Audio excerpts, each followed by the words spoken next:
Pleased to be joined by Clemson football beat reporter for the state newspaper, Chapel Fowler. Chapel, an interesting season for Clemson. Before we get deep into that, thank you for coming on the Ostrom Avenue podcast. How are you doing today? Hey, I'm good, man. Happy to be on. I took the trip to Syracuse, I guess it was 2 years ago for Clemson Syracuse. So enjoyed going up there and I had the what's the chicken tenders restaurant that everybody likes? The Chicken Tenders restaurant. Oh, Tully's. Tully's. I had Tully's on a friend's recommendation. That was great. It was a noon game and I finished work and then ate those and woke up way too early to fly out of Hancock the next day. But it was fun. So happy to be talking about Clemson Syracuse again. Yes, both AJ and I are big Tully's guys. Nice. We Yeah, it was great. It was so good. It totally lived up to the hype. You can watch any single football or basketball game in the world when you're at Tully's. Mm. It's been an interesting season for Clemson, coming in as a top five team, and then obviously a big matchup against LSU to start the season, lose by a touchdown. You're saying, okay, Clemson, tough game at home. Maybe probably should have won Battle of the Tigers, but it is probably a 50-50. And then an interesting showing against Troy, where start off really slow, come back, take care of business, and then drop to Georgia Tech. What's going on with Clemson so far this season? Is the poor start because of the tough schedule to start, or what is your initial takeaway of this team through the first 3 weeks? Yeah, I mean, I'll give them some scheduling credit. They schedule aggressively and they had a tough opener against a good SEC team, and then just their ACC schedule happened to start with a tough road game at Georgia Tech, which could very well win the conference this year. They've played a tougher few games against power conference opponents than maybe other schools have at this point.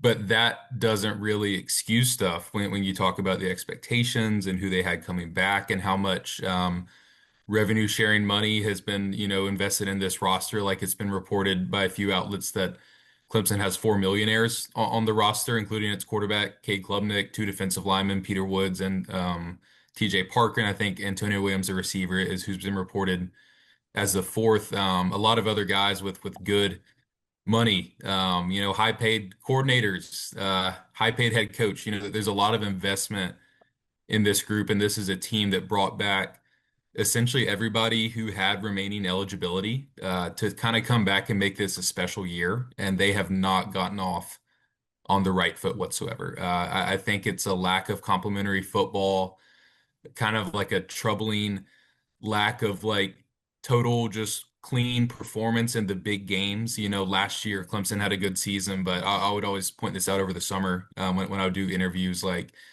they were 0-3 against the SEC. They beat one ranked team all season at time of kickoff. And that was SMU in the ACC title game, and they almost blew that lead. And they beat the teams on their schedule that they should beat, but when it came to the elite opponents, Georgia, Texas, South Carolina, they kind of came up short. So I think we're kind of seeing the same thing with this roster where they've been good but not great. And that's why they're 1-2, honestly.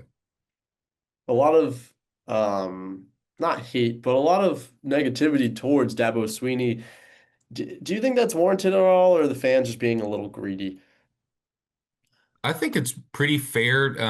I think, the answer probably lies somewhere in the middle. Like he's absolutely correct and within his rights to point out how good Clemson has been in his tenure, how historically successful they've been, and they've done stuff that has only been matched by, Saban in Alabama and like Tom Osborne, Nebraska, and Bowden and FSU. So like their historical context of what they've done and how good they've been at winning the ACC, getting into the CFP, all that has been crazy good, and that probably has spoiled fans a little bit. But I don't think it's unfair for fans to, again, I mentioned like the investment and stuff. Like Clemson has raised ticket prices, booster club prices, parking prices, all this stuff. Like people are paying more and more to get to games, to be at games, to support the team financially and just like physically being there.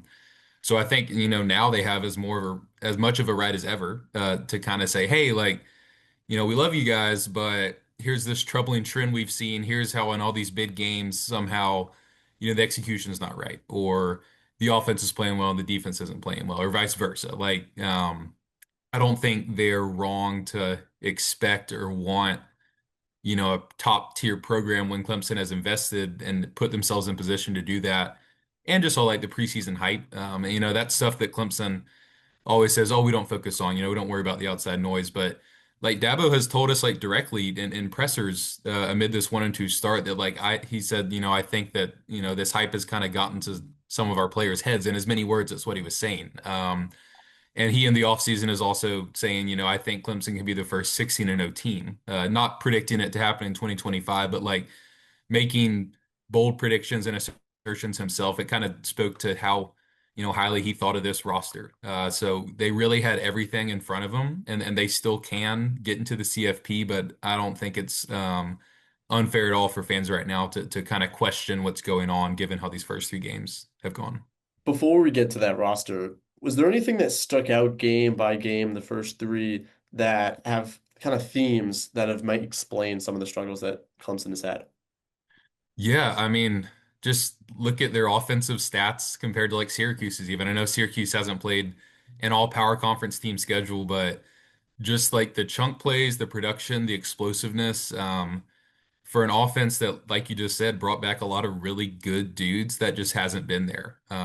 There were a lot of times in Cade Klubnik's first year as a starter, which was 2023, that they just looked kind of out of sorts in like a weird way. And I mean, I'm not a football whiz by any means. I can't put my finger on it, but like you would just watch Clemson compared to, a good team in the ACC or the SEC or the Big Ten or just like a competent, smooth offense, and it just didn't look as easy for them. I think they kind of remedied some of that in 2024 to had a pretty consistent, good year. Like all of their offensive numbers last year were the best they've done scoring, points per game, yardage, all that stuff since Trevor Lawrence was there in 2020. But there's kind of like a regression to the mean so far this year. There's just not crisp execution. Receivers are dropping passes. Offensive line that brought back 4 or 5 starters is not playing perfectly. And then, I mean, I think the biggest one is Cade Klubnik himself. Like he's making some of the same mistakes he made as a first year starter. He's kind of regressing back to, vacating the pocket way too soon and missing some of the layup throws and kind of making backbreaking mistakes. Like he has, I think it's 4 turnovers in 3 games so far. He's thrown an interception in every game and had a fumble against Georgia Tech. And that's the type of stuff that really just killed him in 2023. And he kind of got away from last year, but now that's up and running again. So nobody's really firing in all cylinders, and that's kind of concerning after, after a full off season. That's how you look against LSU and how you've looked early. Antonio Williams, you mentioned him earlier, hasn't played yet in taken it's been out with an injury. Any update on him and when Clemson thinks that he's going to return?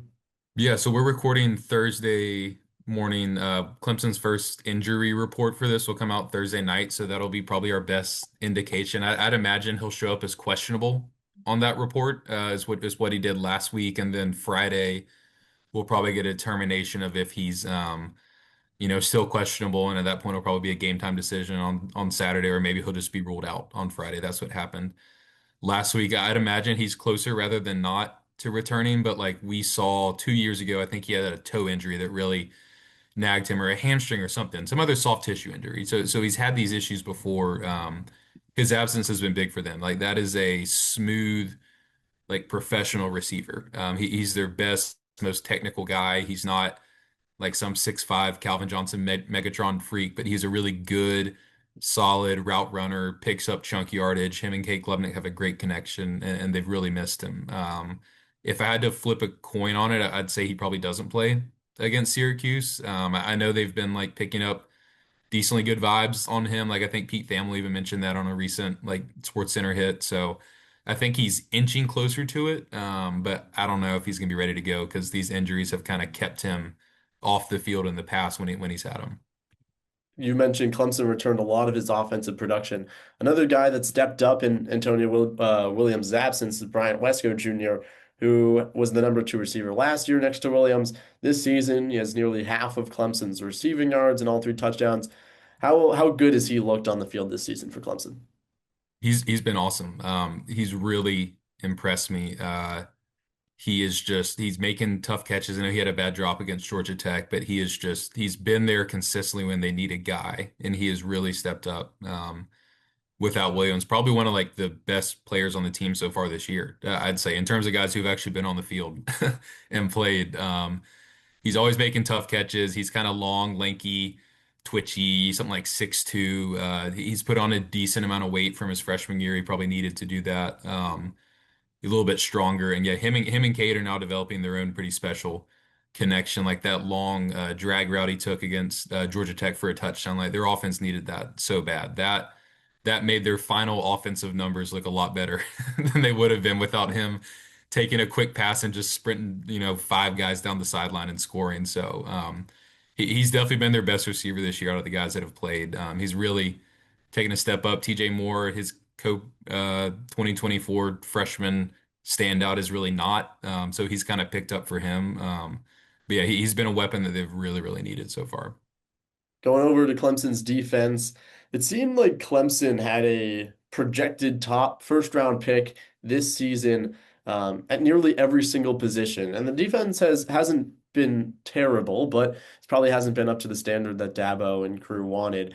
One of those guys that you mentioned already, TJ Parker, 11 sacks last year, was projected to be potentially a top 10 pick in this upcoming NFL draft. He's only gotten one sack this season. How can Clemson get more from him?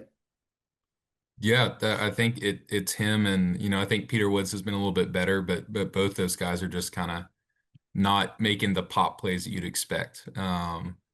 Clemson's pressure in general just has not really been good. I don't know how many sacks they have through 3 games, but I'm sure it's not a lot. I don't know. So some of the rotation stuff is a little interesting to me. Like they really are set on rotating TJ Parker, Peter Woods, Will Help, Demonte Capehart. They're starting four like in and out pretty consistently and having other guys come in. And I think there's just a little bit of a talent drop when you do that. Will Help has really like played his butt off, honestly. Their other defensive end, the transfer from Purdue, like he's outperformed TJ Parker to this point, and he's just playing with motor and playing with heart. So I think part of it for a Parker or anybody else is just doing that. And again, like I keep coming back to it, it's kind of concerning that you go into a year with all this ahead of you and 3 games into the season we're talking about, how can like the best and most well compensated players on this team like play with more heart and stuff. That's probably not the ideal conversation. If that's happening, you're probably 1-2 instead of 3-0, which is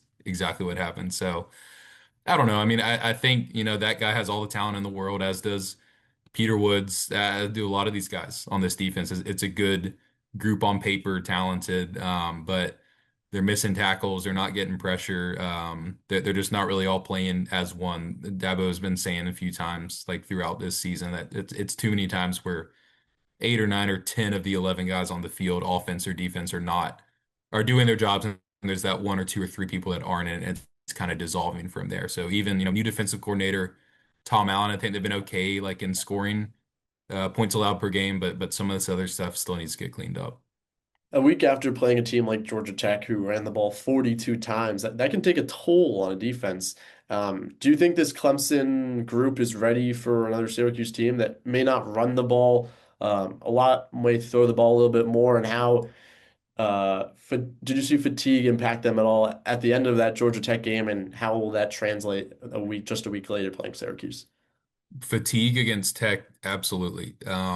The offense was a big part of that because there were a few times where Clemson's defense got a huge stop or forced to punt, and then there's a 3-and-out and it's right back to them. I think you saw that.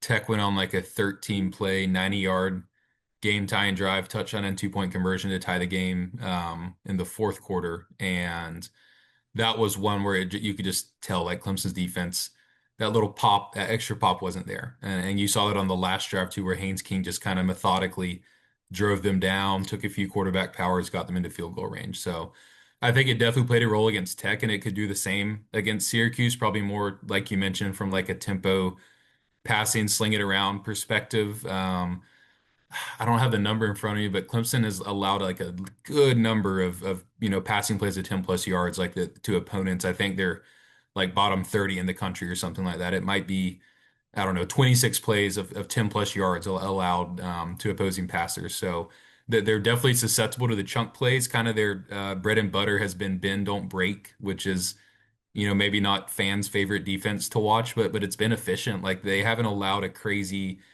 point total in any of these games. But yeah, a team like Syracuse that slings it around like that and has such a productive quarterback. Again, I know the competition hasn't been elite for all three games. But like the numbers are still the numbers, and Clemson didn't do that against Troy. So credit to Cuse and Angeli for cleaning up against the people they're supposed to clean up against. So it's gonna be interesting. I think they're gonna rotate at defensive back or maybe have some new starters at some of those positions. Like that's a group that Dabo's really called out and pushed this week. So we'll kind of see how these corners and safeties and nickelbacks hold up. Because it's been, good but not great, just like the entire defense when it comes to those positions. One last question before I let you go. Going back to last season, Syracuse beat Miami to then push Clemson into the college football playoff. Has Dabo said anything this week specifically about Fran Brown or their conversations last year, or how he's preparing for this matchup with maybe a little more personal connection to Fran Brown and Syracuse this season? Yeah, I think he might have joked on his radio show he's gonna like meet him at midfield with a bottle of wine or something as a thank you. There's definitely some mutual respect between those two, which is cool to see. I think Fran is very much like, let's give Dabo his flowers, like great older coach, someone that I've learned from and talked about their recruiting battles over the summer and how he used to kick his butt when they were recruiting in Georgia and all this stuff. So yeah, definitely good bond between those two. I know Dabo has a lot of respect for him. He said as much. I mean, I love watching Syracuse play under Fran Brown. I think the culture and everything, it's been super impressive right off the bat. Like I'd say like this year they probably have a more defined identity than Clemson does at this point. I think through three games we know who Syracuse is and how if they win big games how they're going to do that. I don't think Clemson's there yet. So it's crazy that 3 games into the season the team that's it's 17-point underdog has a clearer identity. But I think that's where we're at. So I'm excited. It should be a good one. That spread's a little high, if you ask me. But I understand that again, part of that is the schedule of who Syracuse has played so far versus Clemson, and the home field advantage and everything. And Clemson has never lost to Syracuse when they're in Death Valley, so there's a lot kind of going in their favor. But I'm not expecting them to go out and win like 45-10 or something. I think Syracuse has shown they can stick around, and like you just mentioned, like they upset a good team last year. They could absolutely do the same this year. One of those close games, that 2018 ETN just goes ham for 3 touchdowns. That's a game that when I ever think of this matchup between these two teams, I always go back to that game and how Syracuse almost had their shot of winning, and then Clemson closes the door and shows that they're the much better team. All right, thank you so much, Chapel, for coming on the Ostrom Avenue podcast. Really appreciate it, and good luck to Clemson on Saturday. Appreciate it, Griffin. Thanks for having me.